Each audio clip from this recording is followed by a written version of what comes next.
Kalau saya bilangnya pertobatan saya. Jadi saya itu adalah, perkenalkan nama saya Adelina Sultom. Saya itu guru SMA Negeri 1 Gantung yang kebetulan mengikuti pendidikan guru penggerak angkatan 9. Nah, motivasi saya di awal itu bukan ingin jadi kepala sekolah, bahkan menjadi pengawas pun tidak. Tapi karena rekan satu kantor saya yang paling dekat itu mengikuti guru penggerak angkatan 7. Semua kegiatan yang dilakukan itu ada obrolan-obrolan sedikit yang ternyata saya terpengaruh tentang pengalaman-pengalamannya ketika melakukan pendidikan guru penggerak. Ini menenangkan kami untuk memberikan 100% perhatiannya untuk program guru penggerak ini. Kenapa saya bilang ini pertobatan? Karena sebenarnya banyak sekali hal-hal yang kalau misalnya kita tanya masing-masing pribadi kita itu adalah guru yang meniru guru kita yang dulu, ya kan? Bagaimana guru kita melakukan pembelajaran, bagaimana guru kita melakukan eksekusi atau pemimpin pembelajaran itu kita meniru apa yang mereka lakukan, gitu ya. Nah, jadi memang tidak salah ketika kita dalam proses pembelajaran ini dari hasil mutu pendidikan di Indonesia itu masih rendah. Gara-gara apa yang kita dapatkan itu masih meniru apa yang kita lakukan, apa guru kita yang lakukan. Nah, salah satu hal yang menarik yang ingin saya sharing kepada Bapak Ibu sekalian itu adalah tentang budaya positif. Kenapa ini penting? Saya terbrainwash tentang bagaimana saya menganggap anak didik. Saya tercuci otaknya bagaimana saya melihat tingkah-tingkah anak-anak. Selama ini kan kita menganggap ketika anak tidak bisa menjawab pertanyaan, dia pasti tidak pintar. Atau misalnya ketika anak-anak itu melakukan banyak tingkah-tingkah, dia pasti tidak baik. Padahal ada banyak penjelasan pada modul ini, budaya positif, yang mungkin akan saya jabarkan sedikit. Nah, budaya positif itu adalah nilai-nilai atau kebiasaan-kebiasaan yang bisa kita tanamkan pada anak didik. Dengan apa? Dengan kebiasaan-kebiasaan. Nah, bagaimana kita mau membudayakan budaya positif jika kita sendiri belum paham tentang apa itu budaya positif? Nah, tujuannya adalah untuk menjadikan anak itu menjadi kritis, menghormat, dan bertanggung jawab. Kemudian saya ingin sedikit, mungkin dalam modul ini tidak ada, ini modul yang awal, tapi saya menarik. Saya sangat tertarik dengan konsep pemikiran Ki Hajar Dewantara. Nanti kalau saya buka PMM, semua yang ada tertera di sana selalu pemikiran Ki Hajar Dewantara tentang pendidikan. Saya itu penasaran kenapa Ki Hajar Dewantara lagi. Dulu waktu SMA atau SMP mungkin kita ya, Ingarso, Suntulodo, Imadio Mangunkarso, Tuguri Handayani, itu hal yang sering kita dengar. Bahkan sampai saking seringnya kita dengar, kita melupakan artinya. Ternyata pemikiran dari Ki Hajar Dewantara ini masih berlaku sampai sekarang. Bahkan para pencetus teori-teori pendidikan dari luar negeri sepaham dengan beliau. Nah, kita mungkin lihat dari latar belakang beliau yang adalah anak seorang zaman kolonial dulu, anak seorang bangsawan. Jadi dia punya kesempatan untuk mendapatkan pendidikan. Nah, ketika dia mendapatkan pendidikan, orang-orang di sekitar dia yang mungkin tidak seberuntung dia tidak mendapatkan pendidikan. Nah, ketika dia mendapat pendidikan, mendapat tentang bahwa pendidikan itu hak semua orang, kemudian dia mengubah sedikit demi sedikit, membuat terobosan-terobosan. Salah satunya adalah mahasiswa. Nah, dia membuat sekolah mahasiswa di mana bukan hanya orang bangsawan yang boleh sekolah, tapi semua manusia berhak, karena itu hak asasi manusia. Nah, zaman dulu kolonial itu yang boleh bersekolah hanya anak bangsawan. Kenapa juga mereka hanya anak bangsawan yang diperbolehkan? Karena mau dipakai. Anak bangsawan itu dipakai untuk apa? Untuk membantu perdagangan mereka. Zaman dulu kan kolonial itu datang untuk perdagangan ya. Jadi ada pemikirannya yang sedikit membarukan pola pikir saya tentang pendidikan. Yang pertama tadi Ingarso Suntulodo, Imadio Mangunkarso, Tuguri Handayani, yang artinya kalau di depan kita sebagai teladan. Jadi maksudnya itu kita sebagai guru sebelum mengarahkan anak didik jadi teladan dulu. Tarso artinya kita di tengah atau setara dengan dia sebagai motivator, memberikan motivasi. Kemudian terakhir Ibu Handayani, yaitu di belakang kita memberi dorongan, memberi dukungan seperti itu. Dan kedua itu saya agak panjangkan yang bagian kedua, pendidikan memberi tuntunan terhadap segala kekuatan kodrat yang dimiliki anak. Artinya tugas kita sebagai pendidik itu adalah menuntun. Kalau arti kata menuntun, kira-kira apa Bapak Ibu? Apa kira-kira arti menuntun? Ada yang bisa kasih pendapat ya? Kira-kira menuntun itu apa? Kalau menuntun, berarti kita menunjukkan jalan bisa, apalagi menuntun. Menganggap anak setara ya kan? Jadi kebanyakan kita itu selalu merasa bahwa guru itu superior. Saya tuh lebih jago dari kamu. Kamu itu anak murid, kamu tahunya lebih sedikit dari saya. Akhirnya tugas kita yang menuntun, yang menurut pemikiran Kajian Dewata itu hilang. Yang kemudian yang kedua adalah ilustrasi petani. Beliau mengilustrasikan bahwa guru adalah seorang petani, di mana kita sebagai fasilitator. Kalau petani itu kan fasilitator untuk penyediaan tanahnya, penyediaan airnya, pupuknya, dan dia akan tuntun sampai dia akan bertumbuh dan berbuah seperti itu ya. Jadi dan di sini juga diajarkan bahwa anak itu akan tumbuh sesuai dengan minat bakatnya. Seperti petani tadi. Kalau dia menanam padi, tidak mungkin dia mengharapkan akan tumbuh durian misalnya. Ya kan? Tetap dia akan tumbuh menjadi padi. Begitu juga anak didik kita. Ketika dia tidak hobi dengan matematika, dia sukanya seni. Nah, tugas kita adalah menuntun mereka supaya kemampuan minatnya dapat terasah dengan bantuan kita, dengan tuntunan kita menuntut kepada kodratnya. Kemudian yang keempat ini yang saya tanyakan karena saya tertarik dengan kalimat ini, menghamba pada anak, pada fasilitator. Kemudian saya seperti kurang setuju kalau dibilang menghamba pada anak. Jadi ternyata kata beliau, menghamba itu bukan diartikan menjadi dia tuan kita hamba, tidak. Tapi seperti ketika kita menghamba berarti semua yang kita lakukan dalam kelas itu adalah berpihak kepada anak. Jadi apapun yang kita lakukan itu hanya untuk kemajuan dia. Yang terakhir adalah kodrat anak adalah bermain.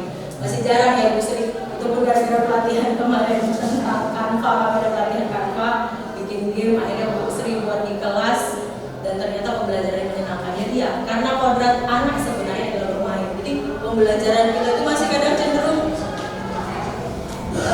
ceramah, kemudian kerjakan tugas kita bahas sama-sama. Kita jarang ya begitu. Jadi pengennya nanti ini melalui BMP kita bisa saling sharing. Kemarin dengan Eka kami udah bilang videokanlah, nanti kasih tunjuk caranya, nanti kami mau modifikasi atau mau kami tiru. Jadi kita punya komunitas belajar itu yang saling berbagi, saling sharing tentang pembelajaran menyenangkan di kelas. Kemudian pada budaya positif ini juga diajarkan tentang teori kontrol. Nah, beberapa dari kita itu sering mengalami 4 ilusi kontrol. Yang pertama itu ilusi guru mengontrol murid. Kita merasa bahwa saya yang berkuasa di kelas, saya bisa mengontrol kamu. Iya, awalnya mereka akan mau, misalnya dengan bentakan, dengan hukuman seperti itu ya. Tapi itu karena motivasi dari luar, karena takut dihukum gurunya, dia nurut. Akhirnya itu akan sebentar. Lama-lama dia akan merasa di kelas itu menjadi takut, jadi bisa melawan atau bahkan dia jadi kebal dengan ancaman-ancaman. Yang kedua, ilusi bahwa penguatan positif atau kunjungan bersifat efektif dan bermanfaat. Kita sering ya, kalau misalnya di kelas udah lihat nih anaknya dengan marah-marah gak bisa dibujuk-bujuk, tetap awalnya mereka akan nurut, tapi nanti setelahnya yang mereka dapati adalah mereka jadi kecenderungan butuh dilembutin terus. Jadi ketika kita menilai gak bagus kita marah, dia langsung mendamnya lebih sakit hatinya dari biasanya kita marahin. Yang ketiga itu ilusi bahwa kritik membuat orang merasa bersalah dapat menguatkan karakter. Jadi kayak misalnya gini, kita bilang ke anak-anak, misalnya dia terlambat sekolah. Kalau kamu terlambat sekolah, kamu itu buat ibu sedih loh, itu kan beri rasa bersalah. Ternyata mungkin kita pikir dia menyesal. Ternyata yang dirasakannya adalah dia merasa gagal. Dia merasa, oh aku itu sesuai dengan yang ibu itu katakan, itu mendidikan beliau, mendidikan sekolah. Itu ternyata membuat dirinya merasa gagal, dan itu akan menghalangi dia untuk bisa maju yang katanya sesuai dengan kodrat. Kemudian yang keempat adalah ilusi bahwa orang dewasa memiliki hak untuk memaksa. Kayak tadi yang saya bilang, karena saya itu kamu harus nurut ke saya. Kemudian kita mau coba praktek. Siapa kira-kira yang rajin merayu? Siapa merayu? Bu Alwi itu paling senang dia merayu. Ibu apa ibu kita? Boleh dong enggak, ibu kitanya dirayu. Kita contohnya kan, tugas Anda adalah mengepalkan salah satu tangan Anda. Coba Anda bayangkan bahwa Anda menyimpan sesuatu yang sangat berharga. Misalnya sudah ditulis lah, ini ada berharga di tangan Anda. Kita boleh dipikirkan 1 detik satu. Apa yang kira-kira sangat berharga? Nah, tugas yang B, Ibu Alfi itu mencoba dengan segala cara untuk membuka kepala tangannya Bu Dita. Boleh dengan intimidasi, membujuk, itu ada banyak. Membujuk, hati, intimidasi, coba Bu Alfi. Siapa tahu berhasil nanti untuk ini. Kita ada hadiah nanti, hadiah kulkas. Ngomong di situ aja nggak apa-apa. Di sini tuh kita.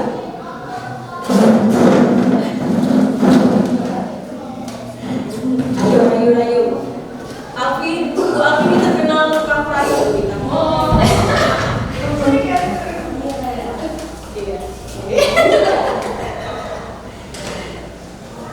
Bu, boleh saya minta buka tangannya? Bu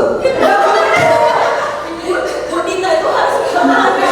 Itu yang sangat berharga, yang nggak boleh orang itu. Boleh minta Bu ya tangannya? Boleh ya. Ini saya ada uang 100.000 boleh Bu? Beneran kan? Itu kertas kosong loh. Itu cuma kertas kosong loh Bu. Berharga. Pasti nggak bungkus saya. Enggak lah. Kasih lah Bu. Ini saya enggak buat saya. Kasih lah Bu ke saya. Gak bisa gagal ya.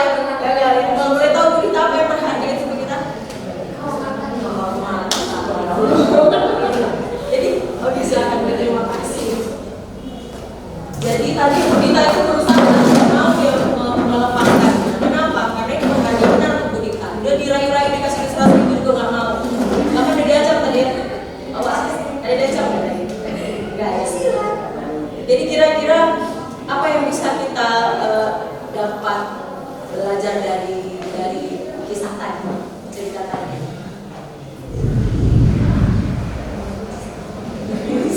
Kira-kira Bu Alfi itu berhasil nggak? Nggak berhasil. Berarti kalau dikaitkan ke teori kontrolnya, berarti yang mempunyai kontrol terhadap hal-hal berharga tadi itu siapa? Kita. Kita sendiri dapat nggak dirayu dari Bu Alfi? Nggak dapat. Dapat nggak disogok? Tidak. Walaupun diancam mau dia tetap pegang. Nah artinya kontrol itu dimiliki oleh masing-masing pribadi. Sama seperti ke anak. Ketika dia melakukan kesalahan, dia nggak akan mau berubah kalau tidak dari dirinya sendiri. Karena yang punya kontrol itu dia sendiri.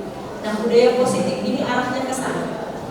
Kita dilatih untuk menjadi bukan pemujuk, tapi memunculkan motivasi anak itu sendiri, sehingga dia bisa mengontrol dirinya sendiri untuk dapat melakukan perubahan.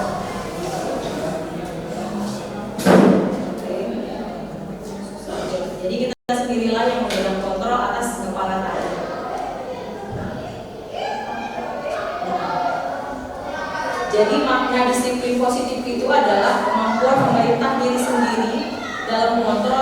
menguasai diri untuk memilih tindakan yang mengacu pada nilai-nilai yang kita hargai. Dalam perkembangan kita menjadi umur yang sekarang, bahkan anak-anak juga, pola-pola tingkah laku yang dilakukan itu adalah berdasarkan nilai-nilai yang bisa kita pelajari, yang bisa kita rasakan dari pengalaman ya. Jadi itulah yang dikatakan sebagai nilai-nilai kita hargai dan yakini dengan penuh tanggung jawab tanpa diberitahu oleh orang lain. Nah, nilai-nilai yang kita yakini tadi atau nilai kebijakan universal itu juga tertera dalam P5 penguatan trofi pelajar Pancasila, yaitu ada beriman, bertakwa, mandiri, bernalar kritis, berkebinekaan global, bergotong royong, dan kreatif. Nah, kemudian teori Dayen-Bozek, selain teori kontrol tadi ada namanya teori motivasi perilaku manusia.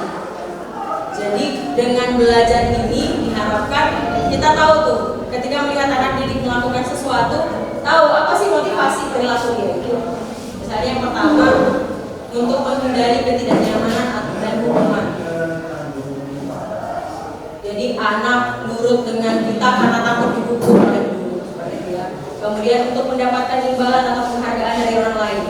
Kalau aku ngerjain tugas dari Bu Dita, aku akan dapat nilai yang bagus. Atau bisa dapat bonus, siapa yang bisa jawab pertanyaan itu dapat coklat misalnya, kan karena ya. Kemudian untuk menjadi orang yang merdeka yang mereka inginkan dan menghargai diri sendiri. Nah, motivasi inilah yang mau kita arahkan ke siswa kita. Jadi mereka menjadi orang yang mereka inginkan. Karena apa? Karena ada nilai yang dia yakini. Dia merasa dia bernilai, dia merasa dia punya harga diri. Jadi kalau datang terlambat bukan dibilang nanti kamu dihukum, nanti kamu dihukum, tapi dia punya nilai bahwa aku itu orang yang on time, bahwa aku itu berharga, bahwa aku itu tidak mau dianggap sebagai orang yang lelet atau orang. Kemudian ada 5 kebutuhan dasar manusia. Semua manusia mempunyai 5 kebutuhan dasar. Pertama, bertahan hidup. Yang kedua, cinta kasih. Yang ketiga, kebebasan. Yang keempat, kesenangan. Dan yang kelima adalah kekuasaan. Nah, ada contoh cerita seperti ini. Mungkin kita nanti bisa saling diskusi. Ini ada Ibu Ani, guru kelas 5 SD Pelita Hati, sedang bingung menghadapi ulang salah satu murid di kelasnya, Agus. Beberapa anak telah datang dan mengeluh. Agus seringkali meminta bekal makan siang mereka dengan paksa. Jika Anda menghadapi situasi seperti Bu Ani, apa yang akan Anda lakukan? Menurut Anda, kira-kira apa alasan Agus melakukannya? Boleh dituliskan kira-kira memikirkan apa tentang si Agusnya?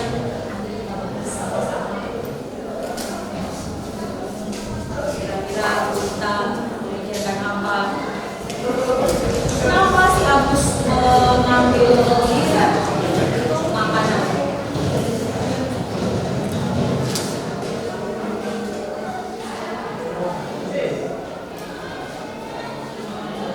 Kalau dikaitkan dengan yang tadi 5 kebutuhan dasar, kan kita tadi bilangnya seseorang melakukan sesuatu itu karena ingin memenuhi 5 kebutuhan dasar manusia. Nah, kalau ada misalnya soal seperti itu, ada guru di kelas, siswa itu mengambil makanan siswanya, temannya. Kira-kira apa yang hendak dia lakukan? Kebutuhan dasar apa yang hendak dia lakukan? Kira-kira kalau misalnya ibu itu adalah Ibu Ani, sedangkan Agusnya saya ngambil makanan dari rumah saya.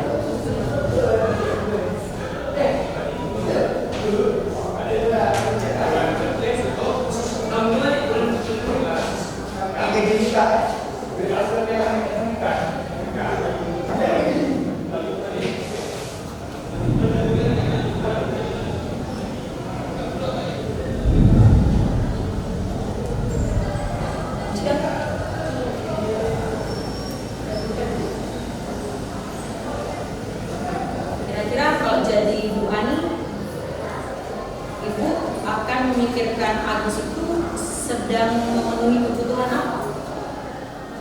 Saya kasih lagi. Ada 5 kebutuhan dasar.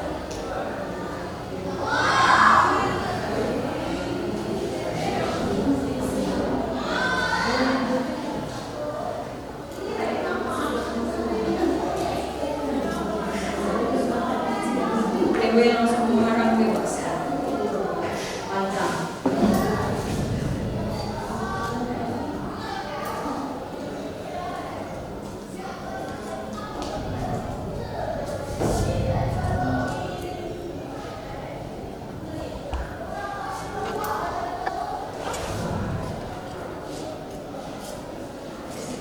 Langsung berpikir keras ya. Macam ujian. Ibu sudah? Boleh?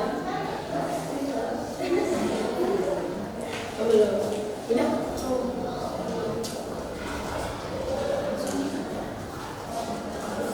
Udah, udah. Biasa gitu lagi.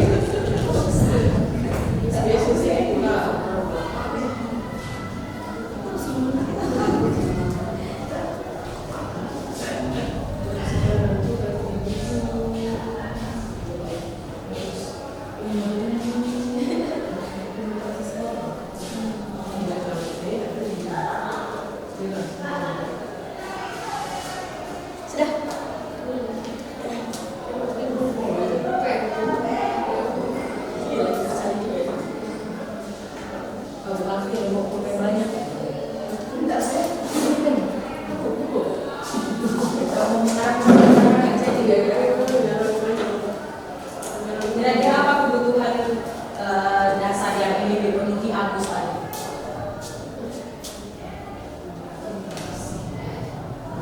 Terima kasih. Terima kasih. Dia tampil cintai oleh makanan.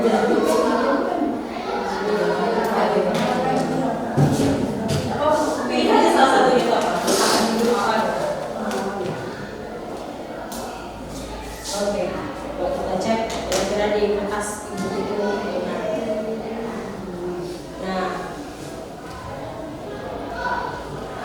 kalau jawabannya Agus karena dia lapar dan orang tuanya tidak memberikan makan, maka kebutuhannya adalah bertahan hidup.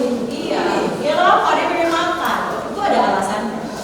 Kemudian bisa aja, misalnya dia senang karena temannya jadi memperhatikannya. Kalau dia sedih, dia rasanya kayak aku jadi ditegur dari perasaan senang.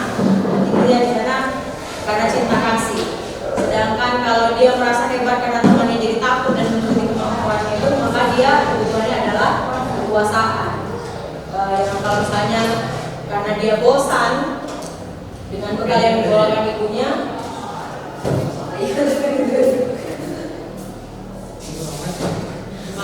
maka yang dipenuhinya adalah kebutuhan akan kebebasan. Jadi kalau misalnya dia iseng aja dan menikmati ekspresi temannya yang kesal, maka kebutuhannya adalah kesenangan. Nah, satu kasus aja bisa ada 5 kebutuhan yang muncul di sana. Artinya apa?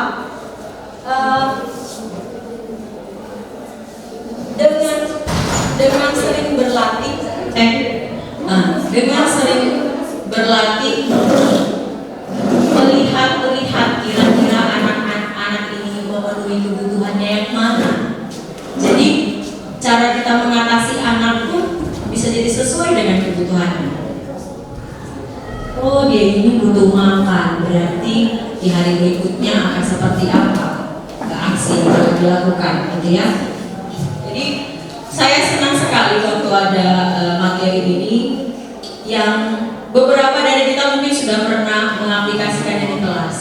Banyak ya kita yang sudah tahu, oh segini itu pun karena ayah ibunya sudah berpisah, makanya dia itu terkesan seperti mencari perhatian.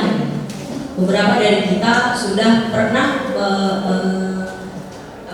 mengaplikasikannya di kelas, tapi kita tidak tahu ternyata ada teorinya di sana. Kemudian kita juga harusnya diharapkan untuk paham bahwa ada 5 posisi kontrol guru.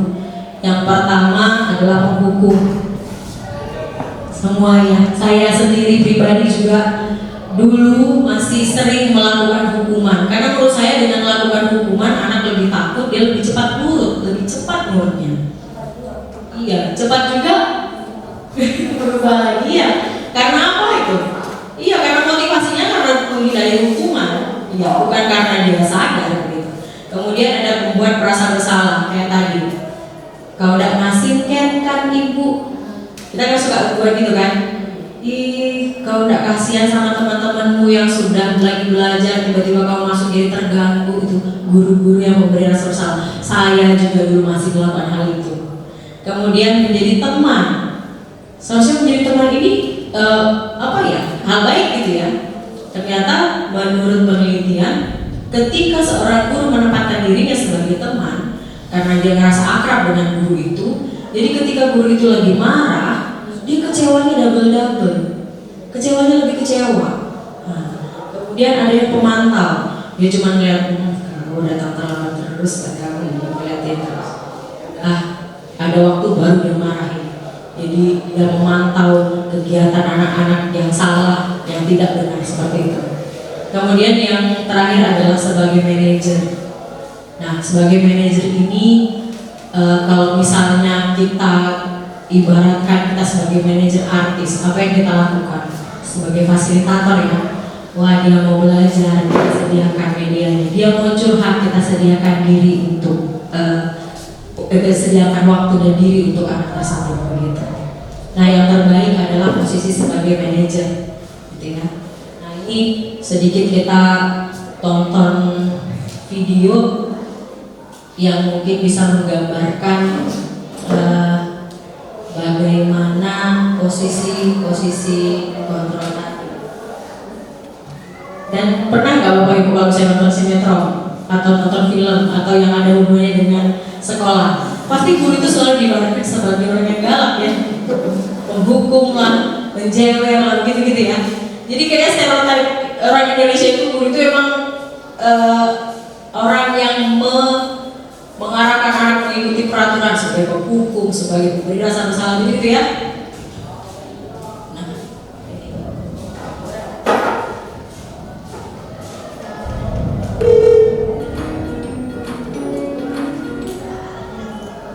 Salam bahagia Ibu dan Bapak Guru hebat. Dalam penerapan disiplin positif restitusi, salah satu program yang dikembangkan adalah 5 posisi kontrol. 5 posisi kontrol dalam restitusi adalah proses perjalanan seorang pendidik agar dapat mengenali dirinya. Pada video kali ini, kita akan membahas tentang 5 posisi kontrol yang dikembangkan oleh Diane Gosling dan contoh penerapannya.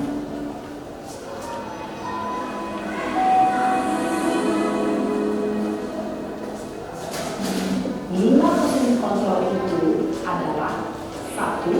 Posisi penghukum, 2. Posisi pembuat merasa bersalah, 3. Posisi teman, 4. Posisi pemantau atau monitor, dan 5. Posisi manajer. Untuk lebih memahami kelima posisi tersebut, mari kita saksikan kasus Naren yang terlambat hampir 20 menit di sekolah dan melihat bagaimana kelima posisi kontrol dalam menghadapi masalah tersebut.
hukum biasanya berbicara dengan nada tinggi, menghardik, menunjuk-nunjuk, menyakiti, dan menyindir. Hukuman bisa berupa fisik maupun psikis.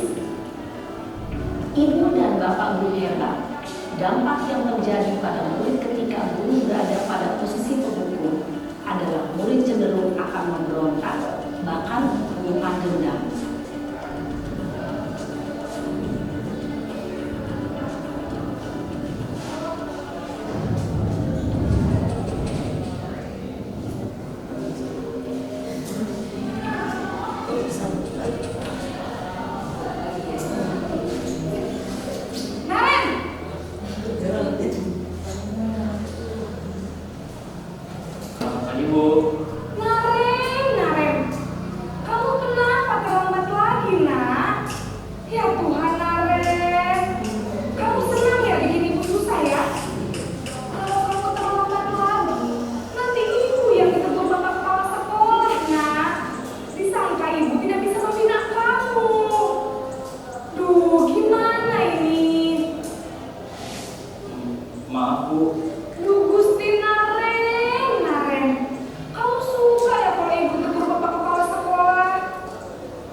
peraturan dan konsekuensi.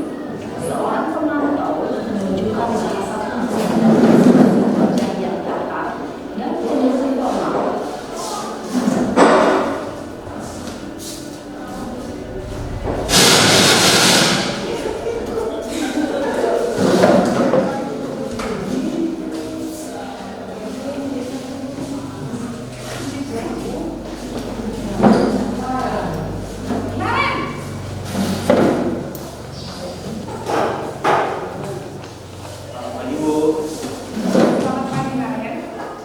Maaf Bu, saya terlambat. Iya, sekolah masuknya jam 7, sekarang sudah jam 7.20. Jadi sekarang bagaimana ini, Naren?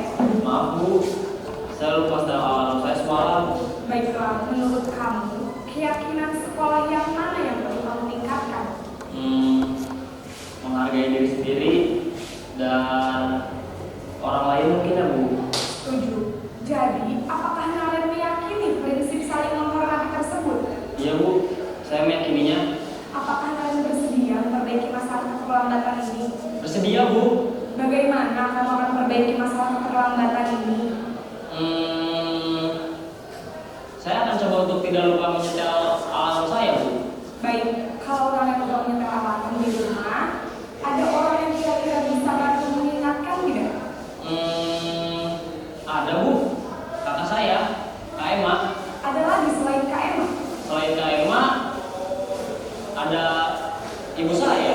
Baik, jadi yang mengingatkan Naren adalah Kak Emma dan ibu kamu ya? Kira-kira akan mulai setel alarm kapan nih Naren? Setelah pulang sekolah, akan segera saya lakukan. Baik, jadi Naren akan setel alarm untuk bangun besok pagi dan akan diingatkan oleh kakak dan ibu dan Naren ya? Ada lagi yang mungkin perlu dilakukan Naren? Agar tidak terlambat bangun lagi. Tidak ada Bu. Baik Naren, terima kasih untuk kerjasama kamu. Sekarang kamu perlu kembali ke kelas untuk belajar. Baik Bu, terima kasih. Posisi manajer adalah posisi kontrol yang disarankan untuk membimbing murid memiliki sikap disiplin yang positif, yaitu murid yang mandiri, bertanggung jawab, dan dapat memecahkan masalah. Tujuan dari posisi ini adalah agar murid dapat berefleksi atas tindakannya. Guru akan dengan tulus memberikan pertanyaan-pertanyaan bermakna, sehingga membuat murid dapat belajar dari kesalahannya dan mencari sebuah solusi untuk menyelesaikannya. Ibu dan bapak guru hebat, setelah mengamati adegan kelima posisi kontrol tadi, kira-kira posisi mana yang paling ideal? Posisi mana yang dapat menunjang motivasi prinsip murid? Ya, tentu posisi manajer. Posisi ini memang posisi ideal yang ingin dituju setiap pendidik. Pada posisi inilah, guru dapat menerapkan disiplin positif dan berpihak pada murid yang memerdekakan murid. Perjalanan seorang pendidik tentunya tidak mudah untuk sampai pada posisi seorang guru. Tujuan utama yaitu menciptakan murid yang mandiri, merdeka, dan bertanggung jawab. Semoga penggambaran 5 posisi kontrol yang telah diperlihatkan ini dapat menjadi ajang refleksi bagi kita semua agar dapat terus mengasah dan menerapkan disiplin positif yang memerdekakan murid. Mari terus berlatih dan bersemangat. Selamat menerapkan. Salam dan bahagia, Ibu dan Bapak Guru hebat.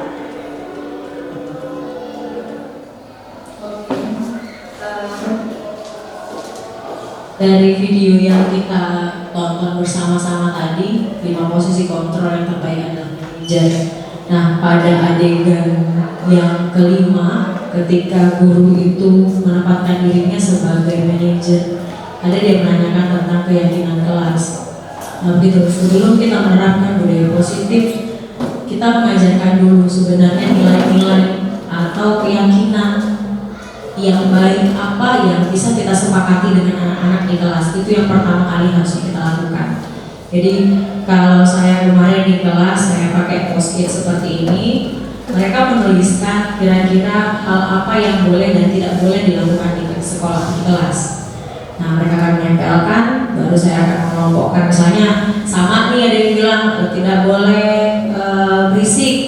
tidak boleh datang terlambat, atau misalnya tidak boleh menyimpan sepatu di laci, atau tidak boleh tidak memakai sepatu di sekolah gitu. Tapi ketika mereka bikin namanya tidak atau dilarang, nah, kita ubah menjadi kalimat positif. Misalnya tidak datang terlambat, kita ganti menjadi datang tepat waktu. Nah, keyakinan kelas itu nanti adalah keyakinan yang disepakati oleh guru dan siswa. Nanti dipajang gede-gede di kelas. Jadi ketika anak itu melakukan suatu tingkah laku yang berdasarkan 5 kebutuhan dasarnya tadi, kita tinggal menanyakan aja, ayo apa yang keyakinan kelas yang kamu yakini, yang kita sepakati kemarin. Jadi dia tidak lagi karena takut dimarahin atau takut ditegur dari guru, tapi dia sudah sadar bahwa ada keyakinan yang sudah disepakati di kelas. Dan ketika saya melakukannya di kelas, bahkan bukan kita yang kadang mengingatkan, anak-anak kawan-kawannya yang lain yang mengingatkan. Misalnya dia masuk datang terlambat gitu, tuh kan nggak boleh datang terlambat di kelas, kasihan itu ibu. Seperti itu. Disaling mengingatkan. Jadi budaya atau disiplin positif itu bisa berlangsung terus-menerus dan menjadi budaya positif di sekolah. Gitu. Nah, ini tata cara pembentukan keyakinan kelas yang bersifat abstrak daripada peraturan yang misalnya di sekolah kita sudah punya peraturan, tapi di kelas kalau kita buat keyakinan kelas lagi, anak itu jadi memiliki kepemilikan pada peraturan itu, gitu ya. Kalau keyakinan kelas, kalau punya peraturan kan peraturan sekolah sudah ada dulu, baru anak menurutinya. Tapi ketika dengan menggunakan keyakinan kelas, dia merasa aturan-aturan itu adalah miliknya, mereka sepakati secara bersama. Jadi lebih ingin melaksanakannya gitu, karena ya itu kesepakatan kami secara bersama. Kemudian harus pernyataannya berupa pernyataan yang universal, kayak misalnya bertanggung jawab tadi, menghargai orang lain, menjaga kebersihan. Jadi kalau saya nggak boleh membuang sampah makanan, tidak boleh membuang sampah minuman, kalau dibuat jadi kalimat universal, menjaga kebersihan gitu. Kemudian keyakinan kelas hendaknya tidak terlalu banyak sehingga mudah diingat dan dipahami. Kalau saya itu paling banyak 5 di kelas itu, karena kan secara universal kan bisa digabung-gabung gitu. Kemudian semua warga kelas sebaiknya ikut berkontribusi dalam pembuatan kegiatan kelas lewat curah pendapat dan bersedia meninjau kembali keyakinan kelas dari waktu ke waktu. Jadi keyakinan kelas itu bisa berubah. Misalnya ada yang baru nih tinggal laku anak di kelasnya, saya pas jam kosong anak-anak pada tidur gitu ya. Jadi bisa kita tambahin atau kurangi dari keyakinan kelas yang misalnya sudah terbiasa, tidak ganti lagi ke yang diinginkan oleh kelas itu. Kemudian, nah ini contoh-contohnya, misalnya selalu mengembalikan buku ke tempatnya. Itu keyakinan kelas yang bisa digabung dengan kalimat universalnya itu bertanggung jawab, itu seterusnya. Kemudian saya ingin mengenalkan tentang segitiga restitusi. Nah, segitiga restitusi ini adalah teknik untuk kita bisa membudayakan disiplin positif di sekolah. Jadi tidak lagi yang tadi 4 posisi kontrol yang tidak baik tadi, tapi kita dengan melakukan metode segitiga restitusi ini diharapkan ketika anak disiplin itu adalah motivasi dari dirinya sendiri, bukan karena takut dihukum, bukan karena takut rasa bersalah, bukan karena lain sebagainya, tapi karena motivasi dalam dirinya sendiri. Nah, segitiga restitusi itu yang pertama adalah menstabilkan identitas yang bawah, kemudian validasi tindakan yang salah, kemudian menanyakan keyakinan. Kalau menstabilkan identitas, misalnya seperti ini Bu, anak itu datang terlambat, kita jangan langsung bilang, kamu apa yang kamu lakukan tadi? Jangan gitu, tapi stabilkan dulu. Dia sudah tahu dia itu bersalah, tapi dengan menstabilkan identitasnya bahwa misalnya kayak gini, apa yang terjadi hari ini? Oh, saya terlambat Bu. Oh, kamu terlambat ya? Ya ibu dulu waktu SMA juga pernah terlambat sekali, rasanya nggak enak. Itu menstabilkan identitasnya. Semua orang pasti pernah mengalami keterlambatan, bisa jadi karena kerjaan PR terlalu banyak, akhirnya bangunnya kesiangan, itu menstabilkan identitas. Kemudian adalah validasi tindakan yang salah. waktu materi ini diungkapkan banyak sekali memang pendapat yang kayak waduh akan susah itu, akan ini itu, tapi kami sepakat bahwa memang tidak mudah melakukannya, butuh latihan-latihan. Lama-lama itu akan menjadi budaya. Makanya kita tadi materinya adalah budaya positif.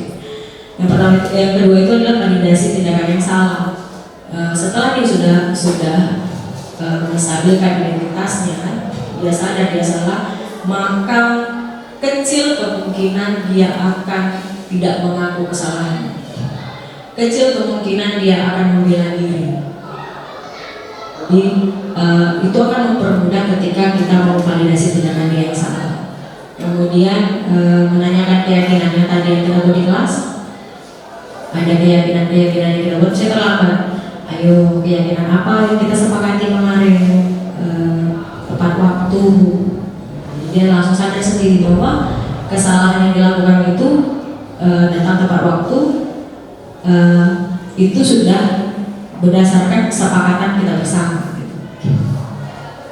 Baru nanti ada yang namanya kamu ingin menjadi orang seperti apa. Jadi dengan mengajukan pertanyaan-pertanyaan itu, diharapkan anak itu akan mengungkapkan, dia akan menjadi untuk mengatasi masalah sebagai solusinya. Solusinya apa sih? Nanti dia akan mengungkapkan sendiri. Oh, saya akan datang lebih tepat waktu. Oh, kamu ingin menjadi orang seperti apa? Ketika kamu menjalani itu, aku ingin menjadi orang yang selalu tepat waktu, bertanggung jawab, dan tidak merugikan orang lain. Gitu. Biasanya dia jawab seperti itu. Ini ada video lagi yang kita tonton. Nanti setelah sesi ini kita bisa saling berbagi praktik. Nanti juga saya ada video tentang anak saya, mungkin Bu Alfi sama Bu Sri itu sudah hatam, sudah sangat mengenal siswa itu. Kita coba yang pertama sedikit dari situasi.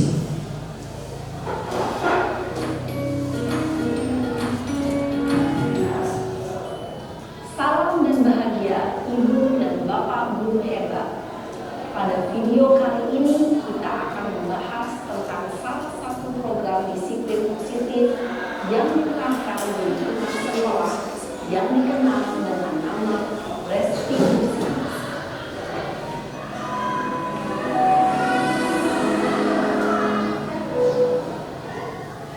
Restitusi dikembangkan oleh pakar pendidikan Dayak Yosi berdasarkan pada teori kontrol berbagai Indonesia. Segitiga restitusi adalah suatu proses dialog yang dijalankan oleh guru atau orang tua agar dapat menghasilkan murid yang mandiri dan bertanggung jawab. Pada saat guru di posisi manajer, aspek yang dikembangkan adalah hasil restitusi, sehingga penanaman nilai-nilai kebajikan dapat tumbuh dan berkembang menjadi suatu kebiasaan positif yang akhirnya menghasilkan. Proses dialog ini disebut tiga langkah yang digambarkan pada tiga sisi pada segitiga restitusi. Sisi pertama adalah menstabilkan identitas. Sisi yang kedua adalah validasi tindakan yang salah. Dan sisi yang ketiga adalah menanyakan keyakinan. Ibu dan Bapak Guru, berikut ini akan menunjukkan bagaimana seorang guru berada dalam posisi manajer menggunakan pengetahuan segitiga restitusi.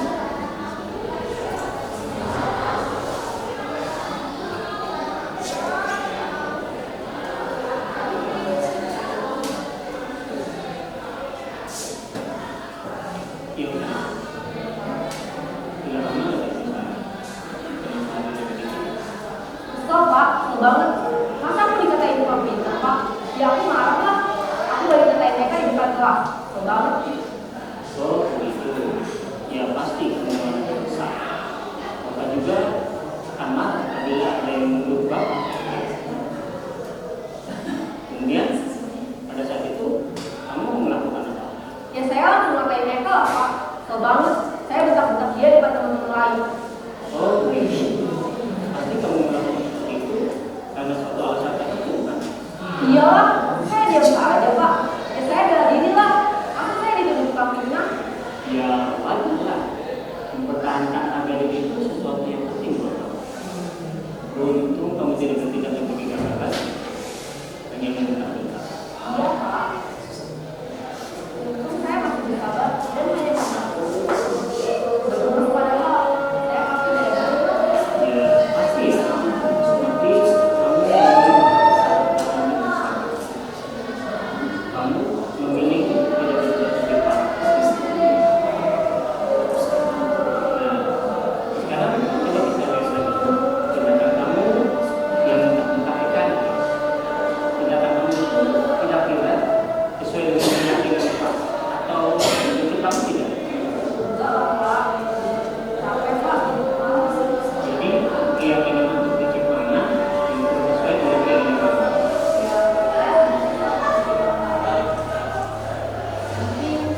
2.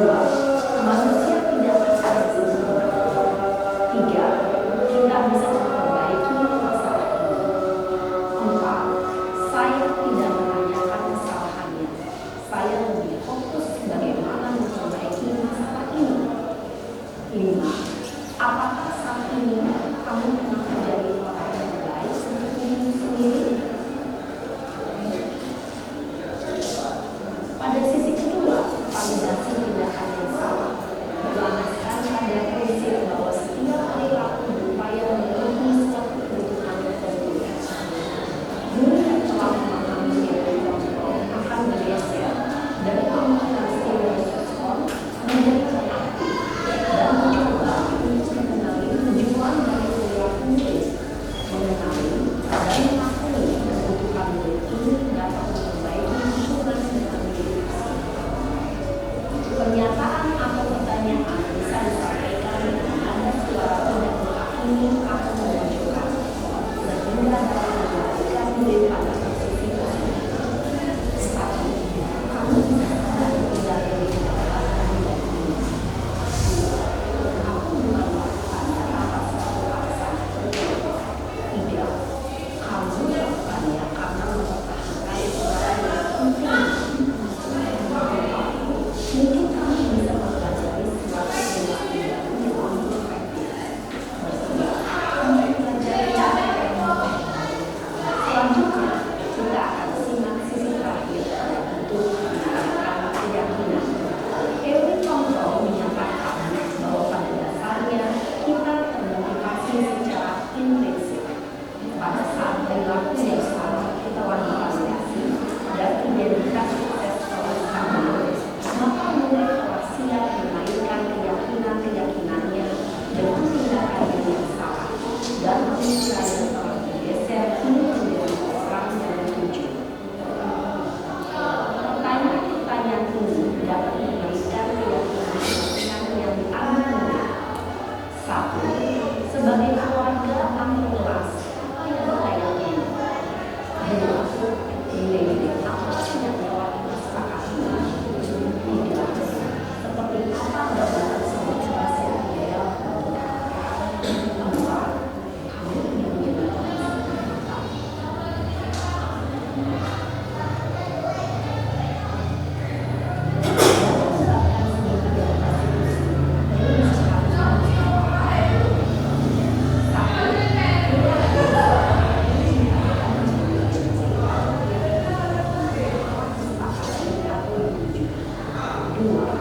Kesediaan seorang mencari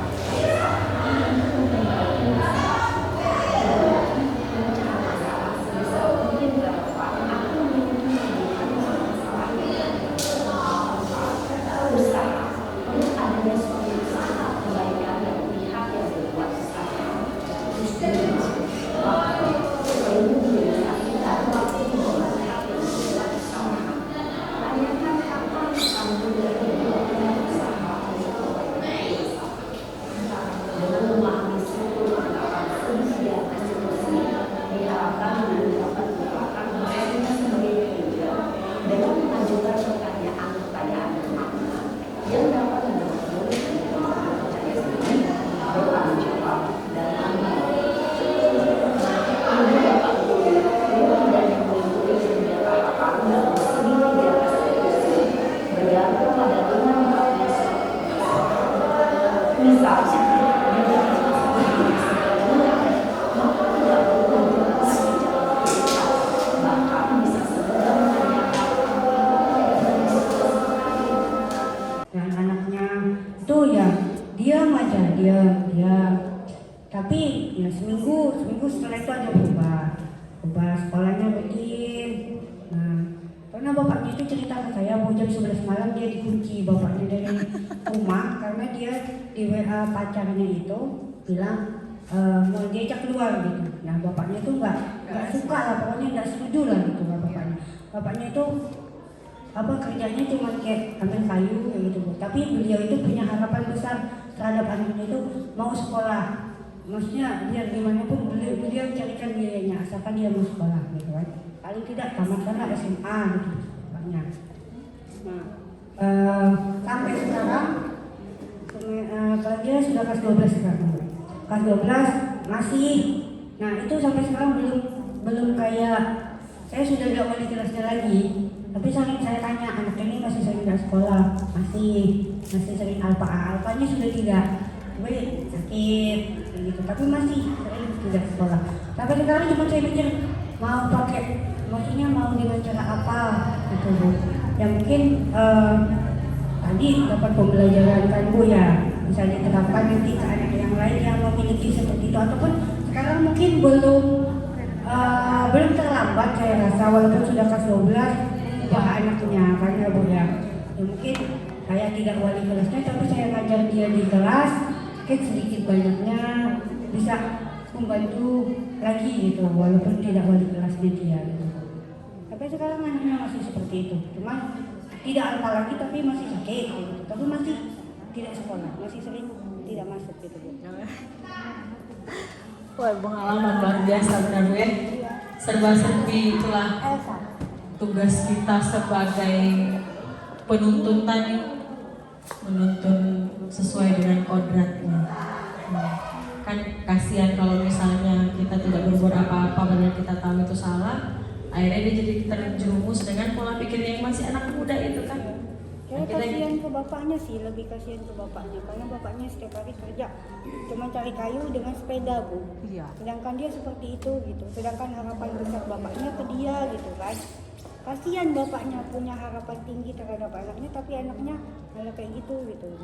Tapi dia tuh kayaknya sebentar gitu Bu masuknya itu udah kayak entah karena mungkin terpengaruh dengan hal yang di luar. Mungkin kan kalau cowoknya paling bilang ngapain sekolah, maksudnya dia cowoknya udah kerja gitu kan, paling Jadi istri aja. ya kayak gitu paling, padahal tidak seenak yang dia dengar jadi istri itu kan Bu. Sering sih kalau cuma berdua sama saya dulu sering kayak, cuman ya kayak gitu anaknya. Masih. Semua butuh proses Bu. Iya. Jadi makanya saya tertarik mengangkat materi ini karena menurut saya selain pengetahuannya ada beberapa hal yang mungkin kita samakan persepsi dengan siswa. Merubah itu harus dari dalam dirinya. Kalau dia sudah berubah, dia sadar, otomatis semuanya akan berubah dari cara dia belajar gitu ya. Ibu Sri atau Bu Alfi ada yang mau dibagi dengan saya? Bagi duit boleh. Bagi pengalaman boleh. Yang anaknya bermasalah tuh dia. Yang kemarin yang sampai wali kelas ya. cerita aja yang berhasil, yang gagal, yang masih proses. Siapa tahu kini ada masukan apa gitu ya. Masukan. Bingung loh. Tadi Bu Tewe sudah berefleksi. Umum. Aku sih umum kan. Salah satu siswa. Ya, jadi ada salah satu siswa di kelas 11-3 itu jarang masuk. Kalaupun masuk dia kabur. Kalaupun masuk dia sering banyak masalah. Jadi misalnya kemarin terakhir kasusnya dia lagi tidak mood, terus ada temannya yang mendekati, temannya dibanting dari dia. Aku tahu. Ya, jadi di kelas sepele. Tapi dari kami, Pak Doni dengan saya wali kelasnya, kami tidak marah. Jadi anaknya kami panggil, kami cakap baik-baik gitu kan. Terus sebenarnya anaknya nurut sebenarnya, tapi tetap anak ini punya temperamen tinggi. Itu yang agak susah. Yang lebih enak memang koordinasi dengan orang tuanya, dengan ibunya. Sebenarnya ibunya itu setiap setiap dipanggil selalu datang. Nah dari situ kami tahu sebenarnya Nicholas ini punya sisi lebih. Jadi dia ini anaknya senang bongkar-bongkar. Jadi kalau dari keterangan dia mudah puas di sekolah, mudah puas kalau posisinya belajarnya hanya monoton nulis misalnya atau guru menjelaskan, bosan dia. Tapi kalau kita ajak praktek, kalau kita praktikum misalnya di lab gitu, dia senang. Ya, dia senang. Terus dia punya sisi lebihnya.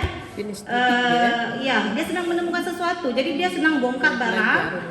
Kemudian menemukan sesuatu lah.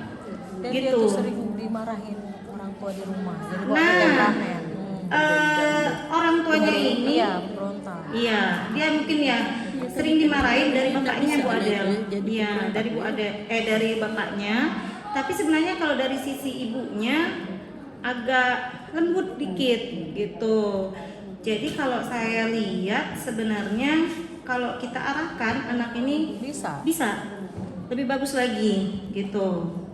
Jadi dengan Pak Doni kemarin sepakatnya pelan-pelan gitu kan, nggak bisa langsung kan. Jadi setiap ada masalah dipanggil gitu.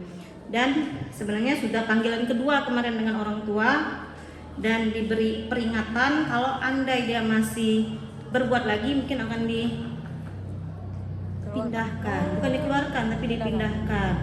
Tapi ya tidak segampang itu sebenarnya. Jadi kami tetap berusaha melembut gitu ke dia nih, gitu kan. Nah, mudah-mudahan sih ada perubahan. Mudah-mudahan. Mantap. Mudah-mudahan.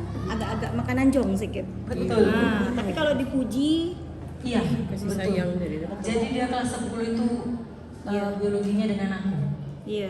Dia pernah bertingkah di kelas, marah, terus bikin kawannya, akhirnya berantem, terus kumarahin, ternyata dia tersinggung. Dan Bisa dia jadi dikerasin. pemberontak. Iya, tidak bisa Disuruh dikerasin. ngapa-ngapain nggak mau. Aku biarin awalnya, karena aku belum belajar tentang segitiga restitusi. Jadi aku masih biarkan, oh biar, tidak apa-apa, anak muda, aku pikir ya. Tapi dia tidak kudekur. Kudiamkan sampai terakhir aku sering menanamkan kayak misalnya jadi pelajar itu seperti ini, untuk apa sih kita sekolah, ngapain kita capek-capek bangun pagi pergi ke sekolah, pulang nggak dapat apa-apa gitu kan. Terus misalnya kadang-kadang minggu berikutnya aku buat contohnya itu pakai nama dia, lama-lama dia tegur duluan. Iya. Jadi itulah yang tadi kita belajar, ada 5 kebutuhan dasar yang dilakukan anak-anak itu. Ternyata dia pengen diperhatikan. Jadi kita yang memenuhi kebutuhan itu, mungkin dia akan lebih mendengar kita gitu. Banyak ya pengalamannya seru-seru. Bu Alfi ada yang mau di-sharing? Bu Alfi anak pelingnya di sini. 12 Iya. dua. Saking pelingnya ya sampai enggak. Oke, baik. Optimis saya jadinya, sangat-sangat optimis. Semoga kita bisa mempraktekkan ini. Ini juga, misalnya ibu-ibu ini mau buat praktek segitiga restitusi, direkam aja, nanti tuh jadi aksi nyata di PMM. Dikumpulin aja. Iya. Misalnya kayak tadi aku bikin. Durasinya enggak? Bisa nggak usah terlalu panjang, sebenarnya bisa kok. Aku kemarin 4 menit 5 menit bisa. Bisa ya. Yang penting kan sudah tahu, pertama menstabilkan identitas, validasi itu aja. Langsung di depannya misalnya kita pakai Canva, depannya bikin keterangan apa segala macam, udah langsung aksi nyata itu. Iya. Atau misalnya aksi nyatanya berbagi seperti ini. Misalnya kita lagi MGP, Bu Sri menampilkan video yang Bu Sri buat. Kita sharing berbagi, kami nonton gitu, itu pun sudah berbagi aksi nyata gitu. Ada refleksi nanti di sana itu sambil sekarang kita buka PMM. Dan materi-materi di PMM itu termasuk mengasihkan Bu ya. Kalau zaman dulu itu kalau saya kita buka kayak rumah belajar itu yang masih asal-asalan, yang videonya gelap, yang suaranya nggak terang gitu. Tapi di PMM itu semuanya memang direncanakan baik. Teori-teorinya juga bagus-bagus. Makanya aku waktu budaya positif ini tertarik. Waktu sharing dengan Bunda Lipa, aku minta yang ini. Jadi Oke. Baik, terima kasih Bapak Ibu guru hebat. Oke, saya Dimas. Di sini saya sedang berbincang-bincang dengan Bu Adel karena keseringan saya yang tidak masuk sekolah tanpa keterangan. Dan saya berbincang dengan beliau. Beliau sangat baik dan ramah terhadap saya. Beliau mengajarkan bahwa yang terbaik karena saya yang sering tidak masuk sekolah. Dan dari situ saya menyesal karena perbuatan saya.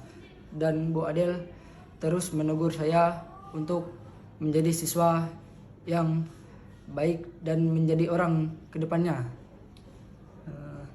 Saya berjanji tidak akan mengulanginya dan menjadi siswa yang baik dan berguna bagi sekolah.